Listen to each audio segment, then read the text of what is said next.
நண்பர்களே, இன்னைக்கு அடிய காலைல எந்திரிச்சுட்டு பிரேக்ஃபாஸ்ட் சாப்பிட போலான்னா கெல்லாக்ஸ் கம்மியாக இருந்துச்சு. அப்புறம் செம்ம பசின்னு ஜல்தி பால் போட்டு சாப்பிட்டேன். நீங்களும் சாப்பிட்டு பாருங்க, நல்லாயிருக்கும். அதோட காம்பினேஷனே டிஃப்ரெண்ட்டாக இருக்கும். சாப்பிட்டு கொஞ்ச நேரம் தூங்கிட்டேன்.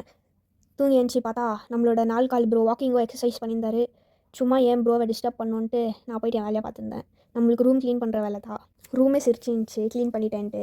அப்புறம் சென்ட் பேசிலிக்கா சர்ச் சிவாஜி நகரில் relic of the holy shroud of Jesus வச்சுருந்தாங்கோ. போய் பார்க்கலான்னு போயிருந்தோம்.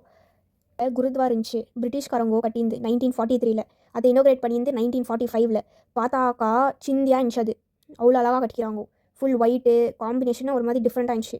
அந்த ரோட்டில் பிரிட்டிஷ் கட்டியிருந்து ரோடு எல்லா பில்டிங்கும் ஒரு மாதிரி யூனிக்காக டிஃப்ரெண்ட்டாக இருந்துச்சு. சிவாஜி நகர் போய் பார்த்தா யாருமே இல்லை, நம்ம மட்டும் தான் இருந்தோம். ஆனால் க்ரௌடாக இருந்துச்சுன்னா அந்த சர்ச்சோட அழகாக பார்க்கறதுக்கு ஆகாது. ஆனால் அந்த இருட்டில் அந்த சர்ச் அவ்வளோ அழகாக இருந்துச்சு. ஒரு மாதிரி டிஃப்ரெண்ட்டாக ஒரு க்ளோயிங்காக இருந்துச்சு. யாருமே இல்லை, நம்ம மட்டும் தான் இருந்தோம் அந்த சர்ச்சில். போய் பார்த்தா உள்ளோ ஃபாதர் ரெலிக்கை எடுத்துன்னு போயிட்டு இருக்காரு. எங்கள் சர்ச் உள்ளோ நம்ம சர்ச்சை தொந்து பார்க்கறதுக்கு ஆகாதுன்ட்டு வாட்ச்மேன் என்ன சொல்கிறாரு, உங்களவே க்ளோஸ் ஆயிடுச்சு, காலையில் 4 o'clock தான் ஓப்பன் பண்ணுவாங்கன்னு சொன்னாங்கன்ட்டு சரி வந்துட்டோம் நம்மளோ.